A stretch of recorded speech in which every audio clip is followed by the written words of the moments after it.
Yeah, so what's up, everybody?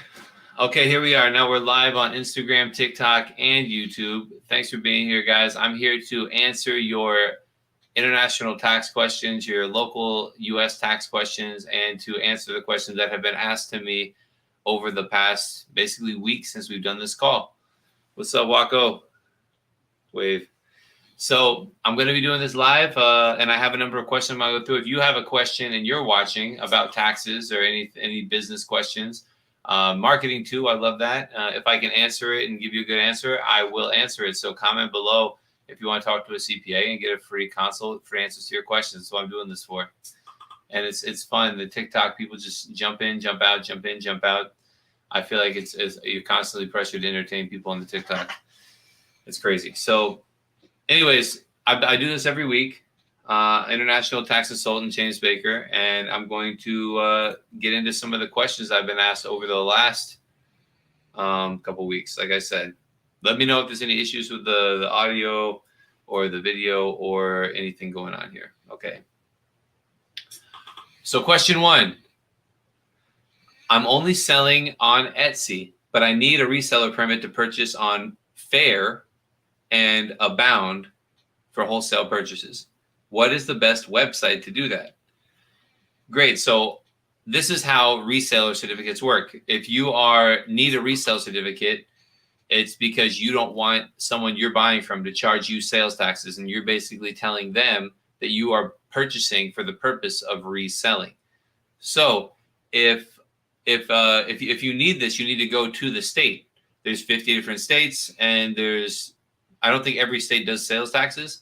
I know not every state does sales taxes, but every other state will have some kind of resale certificate to exempt you from sales taxes, because sales taxes are only due on the sale to the ultimate consumer. So if Fred sells to Steve, who sells to Joe, who sells to Tony, who's going to ultimately use the product, only the last transaction is actually subject to sales taxes. However, all these guys don't know if you're the ultimate user or not. That's why you need a resale certificate. And the best website to do that is on the state website to register with. There's companies that will register you for sales taxes in certain states. Generally, you can just do it yourself in those states. Having a U.S. company makes it a lot easier. It's harder with foreign companies to register for sales taxes. And then it's really important to know that after you register, you need to file your reports and stay compliant. So generally in Florida, for example, once you register for sales taxes, you generally have to do a sales tax return every 4 months, quarterly. Okay, good question. I have a hold on my PayPal account. When will my money be released? That is something you need to ask PayPal about, because I don't know what the reason they're withholding the money for you, or why they're doing it. Generally, it's because they can't confirm who's the owner of the account, and hopefully they can give you an end date. When I've gotten holds at Stripe, I've gotten holds at banks, I've gotten holds in different places, and generally they'll tell you when the funds will be released. And the hold is just to offset some of their risk for chargebacks in the meantime. For example, if you did some kind of, if they don't know your business and they don't trust your business or understand what you're doing, then they might issue a hold just to protect themselves from chargebacks in case there's fraud, so that they're not the ones losing out.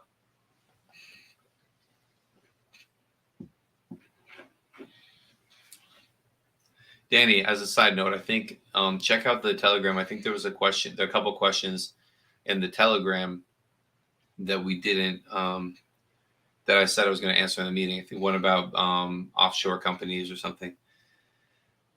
Okay, question 3. When you say you have to pay yourself a reasonable salary, is there a benchmark of how much to pay yourself? And this is for an SCorp.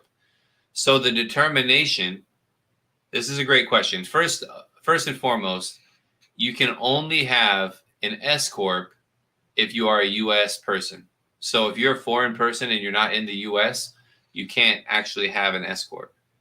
And it wouldn't make sense for you anyways. So if you're a U.S. person, you can have an SCorp. And if you have an SCorp, you need to pay yourself a reasonable salary. And that is because if you don't, the IRS won't collect any payroll taxes on your salary. So is really important. It's required to do that. So the question is, what is a benchmark for reasonable? So if in the case of an audit, and there's a number of IRS court cases where they've challenged people, and the funniest examples are for owners of CPA firms who say that they only deserve, their firm makes $10 million, but the partner of the CPA firm who works there every day is on a $20,000 a year salary. That's not reasonable.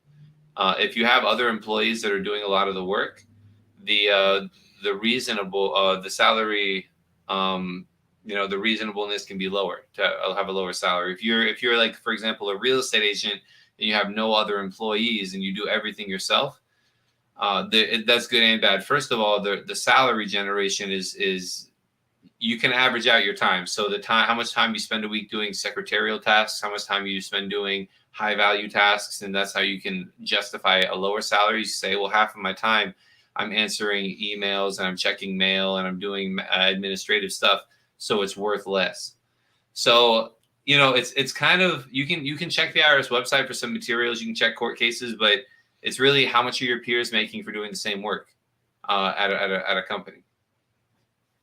I have a great question from one of my amazing friends, Dr. Waco Rosales, on here on Instagram, says, I need tax advice. Do you have tax advice for people who have major losses on their crypto portfolio this year? How to claim these losses? Well, that's a great question. How do I take my crypto losses? And the answer is you have to actually dispose of your crypto. So let's say you have Terra Luna, technically, even if you still have it, you have to actually get rid of it. So you can burn it, you can send it to one of the burn wallets, or you can trade it for something, even though it's worthless if you can't trade it. But you want to dispose of it and document the purchase price, document when you purchased it, and then document when you disposed of it. And that's how you realize these losses. You would report them on Schedule D of your tax return, and that's how you claim it. You claim it as a long or short-term capital loss, just like any other stock that you own, except these won't have a 1099 associated with it unless you're potentially with, like a brokerage firm, but which you generally wouldn't be. If you're with Robinhood, just sell the crypto and it's done. And you don't have to really worry about all of the other reporting. Let me put all that. Sorry for shaking the cameras. I'm on like these little bouncy things. They do okay. Next question. So we have an SCorp follow-up question. For an SCorp, do you have to pay yourself a reasonable salary? What if you select not to get paid that year? What happens is if you don't pay yourself a reasonable salary in the IRS and you had a profit, what the IRS can do is they can come back and charge you payroll taxes and penalties and interest on all of the salary you didn't pay yourself. So basically, if you do $100,000 salary, you generally would pay $15,000 approximately in payroll taxes. And these payroll taxes are how the government runs. They run on the monthly payroll tax payments. So you can't really select, if you have a profit and you're operating, you can't just like say you're not getting paid unless you actually are not involved in the business, in which case you probably wouldn't have an S corporation, which generally requires active involvement in the business. Good questions. You can just file without paying yourself a salary, and it's not an automatic penalty, but the IRS would be able to come after you later. I would do a small payroll, if anything.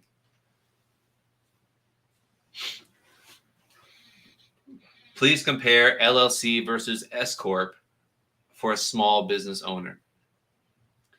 They're easy to compare. The LLC is a legal entity and the SCorp is more a IRS tax status.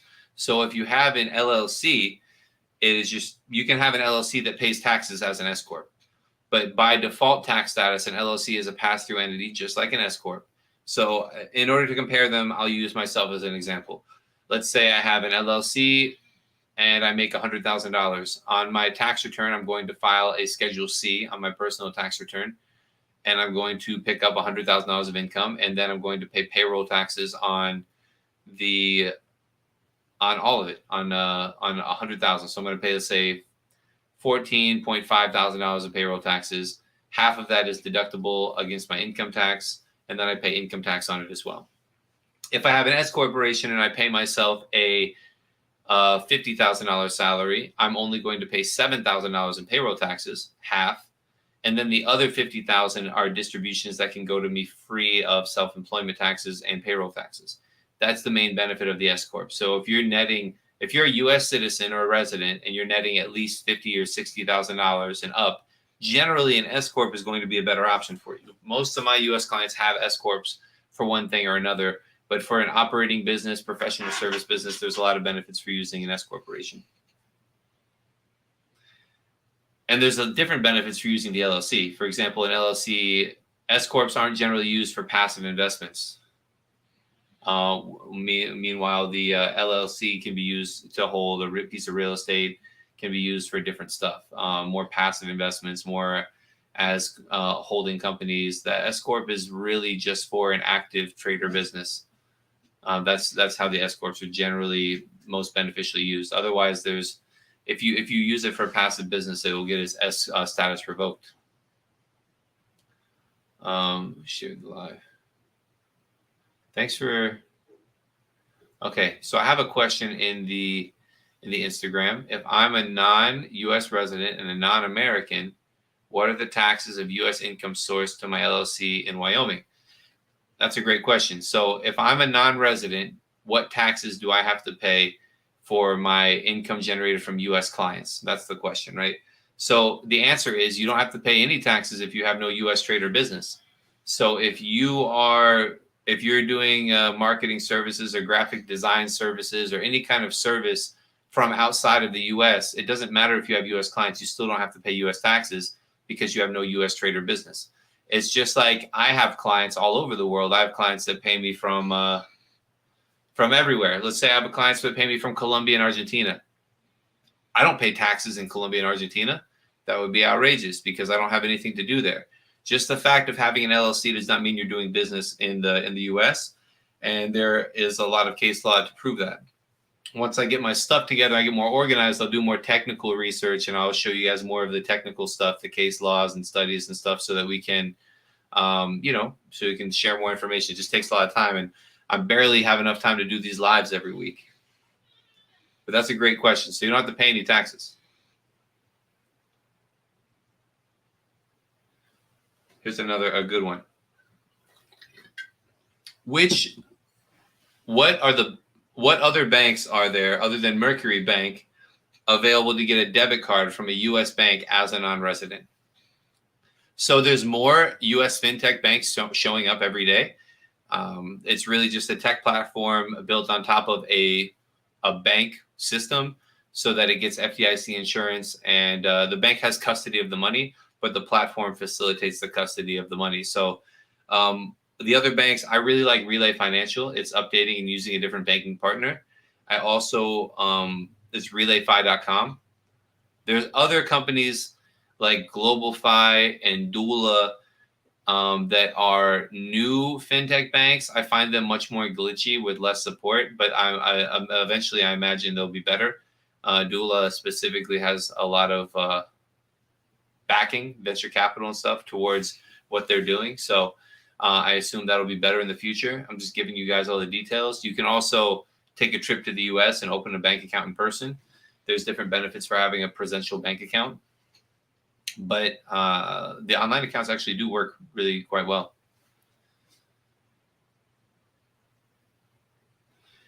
Is there a way to buy a house on a tour? I guess I'll reword it like this. Can I buy a house in the US on a tourist visa? And the answer is certainly you can. I would recommend that you buy the house with at minimum, open an LLC in the state where you're buying the house to own the house at minimum. And that's for asset protection and legal liability protection. It doesn't offer any tax incentive at all. But in general, you're not going to pay a ton of taxes on real estate purchases. You're going to pay ordinary income tax rates, but it starts at 10% and goes up to 37%. Sure, but if that's if you're making a lot of money, there's different ways we can structure it to make it even safer from estate taxes, because technically in this example you're subject to estate taxes. Because if you're a foreign person, you come in the U.S. and you buy a house, if you die the next day, your family has to show that they paid the 40% estate tax on the value of the house that you purchased before they can get the money out and they can sell the house. It's an insane process that I'm going through with a number of clients, and the IRS is super slow in doing it. But we can completely avoid it with a little bit of work before you buy the property. So there's different things we can do to really lower the risk of estate taxes, and I'm going to be doing more of that stuff as we go. I already do a lot of it.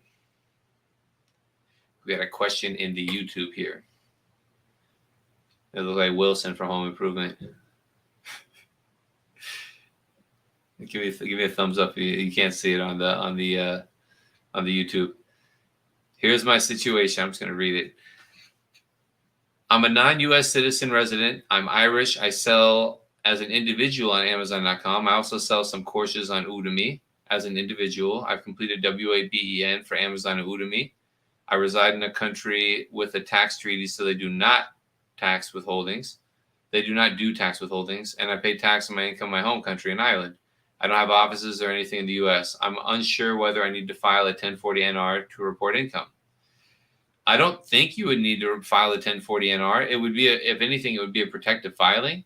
But if you haven't even traveled to the U.S. and you're doing all stuff digitally, I think the risk is pretty low. It's less. The IRS is less aggressive with individuals in these circumstances than they are with foreign corporations. So I don't really think you need to do any filings. And if you're happy with how everything's working like that, and you have all the tools you need, then more power to you. I hope it keeps working out well. But I don't think there's no yes, 100% file the return. I don't see that, and I don't think we're at that spot for you right now. I wouldn't worry about it. And if you do file, then you need to get an I-10. It doesn't hurt to file if you want to. It's protected filing, so it's going to just protect you a little bit, but it's really not super essential. If you're making $20 million a year, yes, file it. Let's be cautious and let's invest a little bit more. But if you're making 200 grand or something, then you can file it if you want to. It's not super essential. If you make less, then it's probably not worth it. Again, you have nothing in the U.S., so I don't file returns in other countries than where I have clients at. Oh, here's a good question.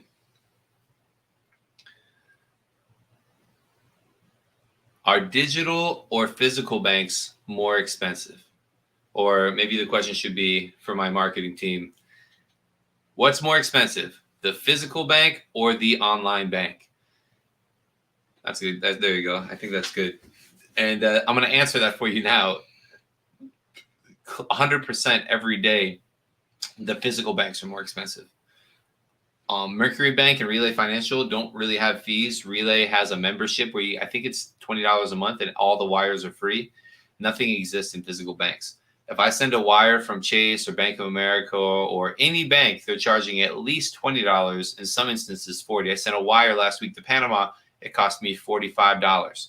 And and the problem is the online banks can't send wires to Panama. Panama won't accept them. So that's why I have to do that. But generally, I can send wires to Colombia or to Argentina or to anywhere else in the world. Some states or some countries don't let you do it, but Panama's one of them that won't. So I did just pay $45 to send a wire to Panama. But generally, the online banks are completely free. If you keep a small balance, if you keep for Wells Fargo, it's like $1,000 in the account. Throughout the month, there's no fee for having the account. But there are fees for making wire transfers. On Bank of America, when I pay everyone with ACH next day, it's still $5 every time I send an ACH. And I guess I'm doing whatever, 10 of those a month. So that's $50 a month. Whereas with the online banks, it's free. I use the physical banks I use both, honestly. I use both very intensively. I really like the online banks, though. If I was just opening one account, I would probably use the online banks only, but I have both. I usually receive and I pay most of the stuff from the online banks, and then I hold money in the physical banks. The physical banks are a little bit more, especially the big banks, are a little bit more tolerant of risk in terms of like when you send in $10 million to Bank of America. Not that I'm doing that, but if you send in a huge amount of funds to Bank of America, is less significant. Again, most of this is that part's speculation. So in the end, physical banks have much higher fees than online banks, especially because most online banks are completely free and they just make small returns managing your money. And they have less overhead, right? They can make the return on the interbank lending rates. You know, a bank takes you see the videos on the internet. A bank takes $10, they can lend out 100. So that's how they're making their money. Traditionally, I don't know how the online banks do it. Freeman, what's up? I see you back here. Thanks for being here. So this is a great question. How long is it taking to get an EIN in December of 2022? Or like, let's call it 2023 EIN update. How long does it take? So we've been filing EINs for our foreign clients on SS4 forms. And I have a person who's literally on my team. He's amazing. He's an attorney. And he's calling the IRS every day, just trying to get through and get the number. The IRS says they're supposed to process your EIN within 5 to 7 business days. Often they do process it in that time, but they don't send any confirmation for months until we get to this 4 to 6 weeks. So what my team calls in every day until we get a hold of the IRS, and then we badger them and give all the information they need. They need a number of different documents and forms, and then you can get the number from them directly, and then you can request that they mail you and fax you the EIN letter. The EIN letter via mail does come in about 6 weeks. Like when they mail it organically themselves, it takes a long time. But the number, they actually have the number in about 7 business days. You just have to get them on the phone to request the number from them. And it's quite tedious. I mean, we're doing this for clients. It's a big part of our service. But yeah, it's taken 4 to 6 weeks if you're not doing anything, and that's even if you get it. Oftentimes, you're still gonna have to call. So it's kind of tedious.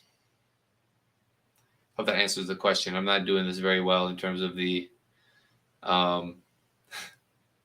the structure of my conversation. The idea is to use this content for FAQs and stuff. Okay, so I'm gonna go with Instagram. I got you next, Rafa. I'm gonna go to my question from Instagram. No, I have no funny comments from TikTok. You guys are slacking today. I love getting hassled on TikTok. You can see when I get a content, I'll stop. Okay, Fergotsby. Is it true I cannot have people on payroll in my LLC when I am from Mexico? Well, if you are living and residing in Mexico and everyone from your business works in Mexico, then you wouldn't run technical payroll. You can pay consultants, call it payroll, but in the US, payroll is a term that's used to describe actual like employees from the US, employees from like the US perspective. So they're getting subject to payroll taxes. If you don't want to pay payroll taxes, you would call it, you can still call it payroll with your team, but they're not employees. That's the idea. If you are a Mexican person and you have an actual office in the US and you have employees there, then yes, you can run payroll and be from Mexico. I used to work with so many corporations. I have some now still, but I used to work with so many corporations with foreign owners that had US subsidiaries and U.S. businesses and employees and whole entire businesses owned by foreign people. So I would probably recommend in almost every case in this situation using a corporation instead of an LLC, or at minimal an LLC taxes a corporation. But certainly you can do it. I think the distinctions that I made in my exclamation are really important to make yourself so that you don't expose yourself. And if you have a big company and you have a lot of employees and you're trying to make these decisions, it'd probably be faster to get on a private call than just a short question in my free on this call here, right? But you guys know where to reach me. I'm all over the place. Rafa, nice to see you, my friend. Thank you for the question. Hello, great picture, handsome man. Hello, James. I'm Spanish and preparing to create my LLC in New Mexico to sell my online services worldwide. I need some help to know about the 1120 and 5472. Do you offer this service and the cost and everything? Yes, I have a course. I need to update it this year. The rules haven't changed, but I think that you guys deserve better production quality as I've updated my studio and stuff. And I can make it more clear. We definitely do the forms for you. One thing I would consider, New Mexico's fine. You're going to, if you use Wyoming, you're going to pay an extra $60 a year, but you won't be subject to general sales taxes. That's the big thing with New Mexico. So if you use New Mexico and you're running ads and you're paying for ads, they're going to charge you 8% on any ads you run. If you don't plan to do any advertising, you still might be subject to general sales taxes in New Mexico. For example, if you use your New Mexico address when people are paying you, if it's from a big company, they might charge you sales taxes, which is 8%, which you wouldn't pay otherwise. So that's my hesitation with New Mexico. It's great because you don't have to do annual reports. With Wyoming, you do annual reports, but I mean, it's $60 every year. So it's not like a huge thing. But you do have to do an annual report, and in every instance, you still have to pay a registered agent every year, unless they have like better services there, where it's like a forever registered agent. In any case, if you need help with that stuff, we can definitely do it for you. We have a course right now that is like $300, but it includes a review. So basically, in the course, I think it's $297. In the course, what's up, Danny Majbiz? In the course, it shows you how to do the forms. There's some bonuses, how to do 1040 NRs, how to do other stuff. And then we'll review the form for you. I'm probably going to promote it this year, maybe do a lower course cost in case you don't want to review and do different upsells. Just have fun with marketing and stuff. But I want to make sure I can update it first. But yeah, we do have a course. And we also do the service too. If you're making money, it doesn't make sense for you to spend time on this. It makes more sense for you to, get a couple clients instead of spending 4 hours on it. PayPal, Stripe, and Banks. They asked me for an EIN or an ITIN number. How to obtain it abroad. I love you guys. Thanks for the questions. Add a little bit more context. It really makes it more helpful. So, PayPal, Stripe, and Banks. So, I guess I'm gonna make a new question and answer for you guys. What is an EIN number and how do I get it? An EIN number is an employer identification number, and it's a tax identification number in the U.S. that's generally acquired for entities in the U.S. The most common entity types are the LLC because it's disregarded and it doesn't pay taxes. And for foreign people, they don't have to pay taxes on the results of this LLC. There's also corporations, and additionally, foreign corporations or individuals can also apply and get an EIN number. I generally have never done this for clients for a person. I've definitely done it for foreign corporations, but I've never done it for a person. But you want to be careful not to be doing business in the U.S. as a foreign corporation, as the tax consequences are much steeper than they are otherwise. And in any case, how to obtain the EIN number is you complete form SS4 and you attach all required documents and fax it to the IRS. If you don't actually give them what they need to process it, they won't send you anything. And oftentimes they won't send you anything anyways, and you'll have to call them to get the number. So that is how you get the EIN number, and you'll need that for almost everything, for PayPal, for Stripe, and for the banks. It's essential for the banks if you have a business. If you're an individual, you don't need an ITIN or an EIN number to open a bank account in the U.S. You do need an EIN number to open a business bank account, but if you come to the U.S. with your passport and go to Chase, maybe they say no, go to another Chase. Maybe they say no, go to a Bank of America. but you can definitely open a U.S. account. You might need proof of address. You might need whatever, depending on whatever the bank's policies are for the day. But you don't need an ITIN. An ITIN isn't ever something that stops clients from getting it. It's usually an address. Okay, so and what is an ITIN number? An ITIN is an individual taxpayer identification number, and an ITIN is needed so that you can file tax returns as an individual. That's the core essential need for an ITIN. You don't need it for bank accounts. You don't need it for Stripe. You do need it often for a U.S. PayPal account if you don't have a Social Security number. However, that is, that's something that I hope they change. Their stock is way down, and they're still making it difficult to onboard clients. I think that's a weird difference there. But that's what the ITIN is, and that's what it's for. How you obtain it is by filing a Form 1040-NR and attaching a W-7 to it and showing your need for getting it. You also have to attach a certified copy of your passport. And if you don't work with a certified acceptance agent, you'll have to work with get it certified from your embassy. I would not send your original passport unless you don't need it ever. If you don't need it for the next 2 years, I wouldn't send it your original passport.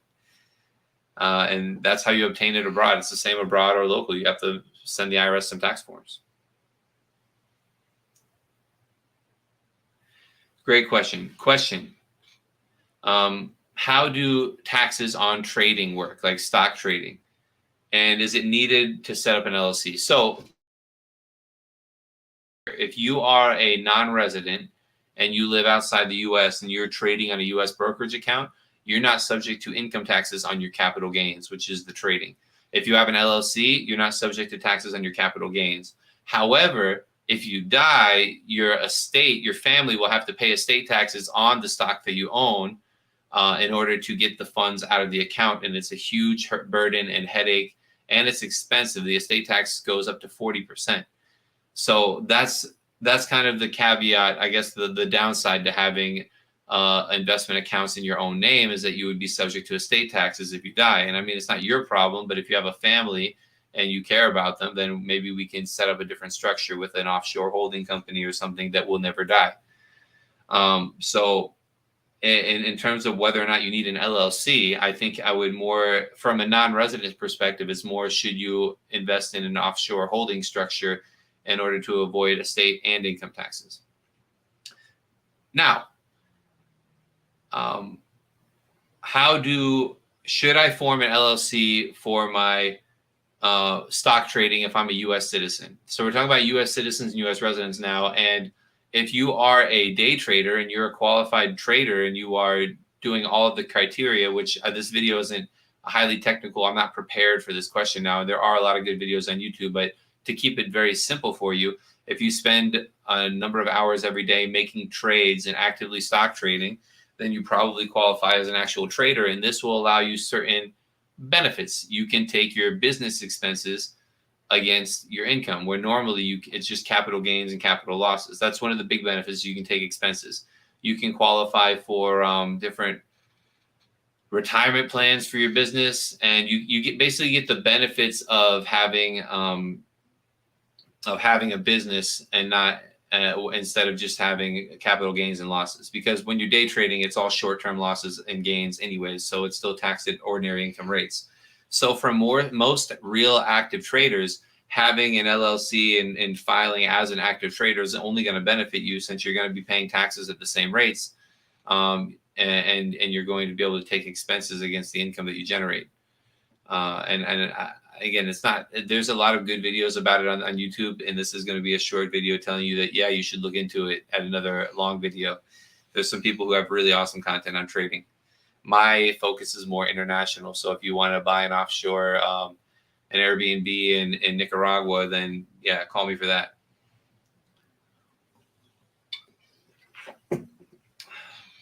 Okay, question 12. I'm trying to start an LLC in the USA from Canada for my e-commerce company. I know that I have to pay tax in Canada for the LLC, but will I also get taxed by the IRS as well? Great question. So in Canada, the LLC is treated like a corporation. So in Canada, from my understanding, you only pay taxes on the funds you bring back from the LLC. So there is a potential deferral result here, because in the US, if you have no US trade or business, no employees, no office, nothing going on, you wouldn't pay taxes in the US. And then from my understanding in Canada, you only pay taxes on what you bring back. The risk is that Canada would say that the US LLC is doing business in Canada because you have this Canadian company. I mean, because you live in Canada and you're running the company. Often what I would recommend is from these Canadian clients to also, and generally they already have a Canadian company already prepared, and that company invoice the US LLC, and then leave everything else in the LLC. But this is a point of contention where I've been talking with my Canadian advisors and getting a bit of conflicting advice with how this is taxed in Canada, because it's a little bit of speculation and it's a little bit of something where you want to make sure you do it the right way. What's really important to do right with Canadians and LLCs is real estate.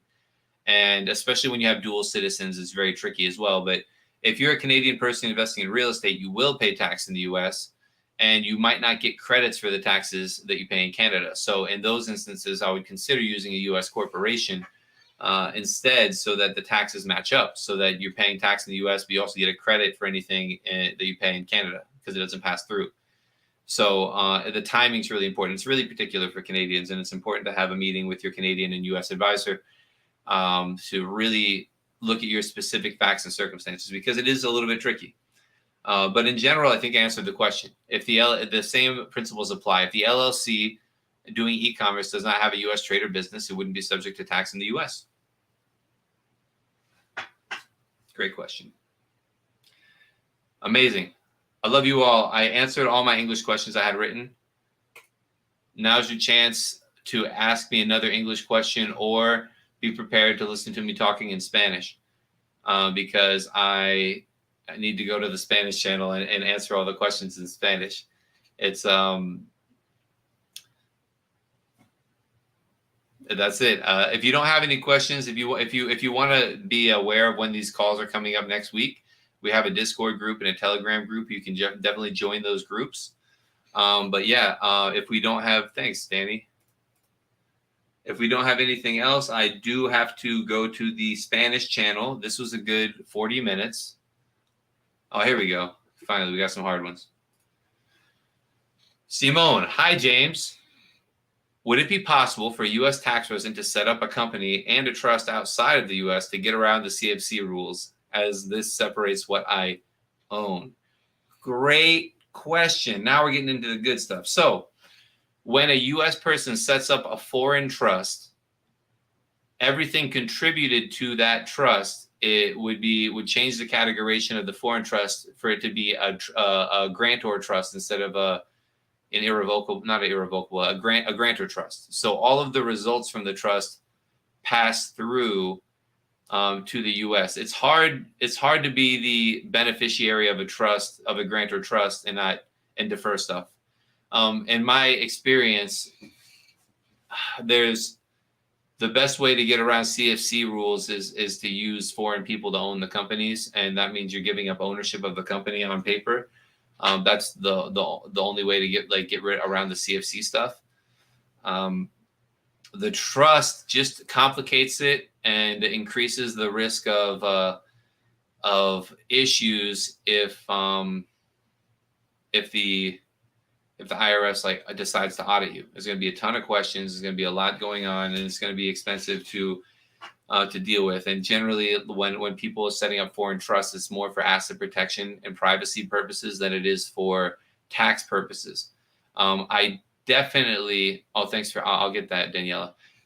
I definitely have looked into the concept of an offshore trust owning a U.S. corp or a foreign corporation, and that having that not pass through as a CFC because it's owned by the foreign trust. However, if this foreign trust is taxed as a grantor trust because you contributed assets to it, then it wouldn't work. It would be required to be reported in the same way because the grantor trust doesn't pay taxes. It's just like if you have a living trust or a basic U.S. trust where you don't even have to file a tax return for it. And also, to do the foreign trust filings correctly, you need to share all of the trust documents with the IRS anyway. So if you have like a really cool set of facts and you have more details that you can share, schedule a call and we can talk about it. And I can go a little bit more into detail about this. As you can see, I've answered these questions before, but that's a great question. Yeah, that's a great question. The answer is, if you contribute assets to a foreign trust, it becomes a grantor trust, and then basically it's passed through. So it would not, from my understanding, it would still be a CFC. Again, the laws are super complex and nuanced, so we can go into details and do a specific plan or something if you have a business offshore that's making a lot of money, especially in a low tax jurisdiction. Daniela, Brazilian Wax, amazing. Thank you for your work. Dropshipping in USA. I am at the beginning. Can I start as a person or need to open a company right away? Also, is LLC better? If you are dropshipping via Amazon or via one of the platforms, it's possible that you can do it personally. I always like using an LLC for a number of reasons. Limited liability is a big one, so you can't get sued directly. Generally, the forms and applications are set up for businesses to apply to, so it's generally easier. You probably, based on what you're telling me, you probably don't have a U.S. Social Security number, so you would still need a tax ID. And I would generally open an LLC. And if you decide not to do dropshipping, you can always use the LLC for just a holding company to put funds into or to sell services for. It would just be a separate financial vehicle that you have outside of your home country for diversification of assets as well. So there's a lot of reasons. And follow-up question. How does it work? Because the products go China. Yeah. So if you're doing drop shipping traditionally with like Shopify, you're really providing a marketing service connecting the buyers and the sellers. You're not really selling any your own stuff. So it's really a marketing service. And if you have nothing going on in the US, you wouldn't have to pay taxes in the US. Yeah, definitely. Yeah, Shopify. Oh, you are a US citizen. So, okay, so I'm a US citizen and I want to start a drop shipping business. Should I start do I need an LLC? And I would say in your case, yes, it's even easier and less costly for you to open an LLC. I would open an LLC for all business ventures. Now that my reasons are different. Now my reasons are still for asset protect for limited liability, like the whole not getting sued personally. And secondly, it makes it easier to track your expenses in a separate business account. And then you can make elections in the future to be an SCorp or potentially do other tax saving things. So I would definitely recommend you use an LLC for operating a business. Always. Again, there's so many reasons, and the costs for doing it, especially as a U.S. person, are much less, and the administrative and the time for you is much less. And again, if you don't do any elections, there's no separate tax filing either. So it's not really that bad. So that's a great question. Thank you, Daniela. Email us, support@jamesbakercpa.com, and we can set something up. I think it'd be a valuable call for you to speak with me privately. And but I appreciate you being here and asking the questions anyways. I think this stuff you don't know unless you do this every day or you read a lot of books, and this stuff is pretty boring for most people. Okay, guys, I'm jumping off. I'm gonna see you if you speak Spanish and you love me, jump on the Tu Empresa en America channel. For Instagram and TikTok, I'm just gonna create a separate live, I guess. And I'll be there. I'll see you guys next week. Join the Discord, join the Telegram, like, subscribe, and thank you so much for being here, supporting my business in this channel and everything. Okay.